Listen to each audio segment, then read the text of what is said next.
암을 조기에 발견하는 데 있어서요, 몸이 보내는 신호가 어떤 검사보다도 더 중요할 때가 있습니다.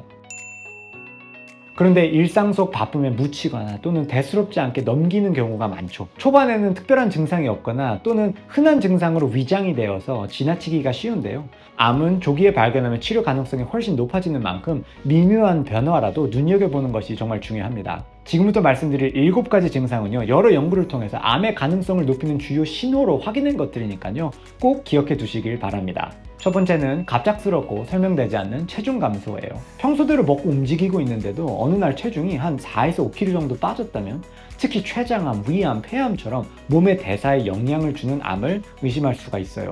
이런 경우는요, 단순한 어떤 다이어트 효과가 아니에요. 암세포가 에너지를 소비하고 있거나 영양 흡수를 방해하는 작용일 수 있거든요. 그래서 절대 방치하시면 안 되고요, 전문 진료를 받으셔야 됩니다. 두 번째는 아무리 쉬어도 회복되지 않는 피로예요. 근데 이게 좀 말씀드리기가 조심스러워요. 너무 비특이적이고 많은 분들이 이제 경험하시는 거긴 하니까요.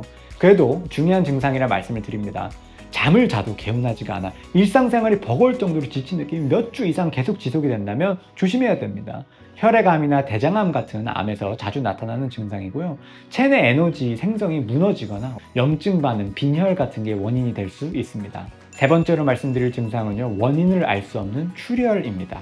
특히나 대변에 피가 섞여 있다, 소변에 혈류가 나온다, 이유 없이 잇몸이나 입 안에서 자주 피가 나는 경우, 이런 경우라면요, 단순한 치질이나 방광염이 아닐 수 있어요. 특히 50세 이상에서는요, 이러한 출혈이 대장암이나 방광암 같은 암의 초기 증상일 수 있기 때문에요, 절대 빠짐없이 검진을 받으셔야 됩니다. 네 번째는요, 없어지지 않는 멍울입니다. 목이나 겨드랑이, 사타구니 이런 데가 림프절이 있는 곳들이거든요. 이런 데서 만져지는 멍울들이 딱딱하고 움직이지 않고 특히나 통증이 없으면요, 감염이 아니라 이게 암일 수 있기 때문에 의심을 하셔야 돼요. 유방암, 갑상샘암, 림프암들이 멍울로 시작되는 경우가 많습니다. 특히 2주 이상 지속이 되잖아요. 그러면 더 이상 지켜보기보다는 검진을 받으셔야 됩니다. 마지막으로 말씀드릴 증상은요, 배변이나 소변 습관의 변화입니다. 이것도 중요한 신호예요. 갑자기 변이 가늘어졌어, 설사와 변비가 반복된다, 또는 혈변이 나타난다, 이런 경우는요, 대장암을 시사할 수 있습니다. 소변을 자주 보게 되거나 피가 섞이는 증상은요, 방광이나 전립선 관련된 암일 수 있어요. 이러한 변화가 계속된다라고 하면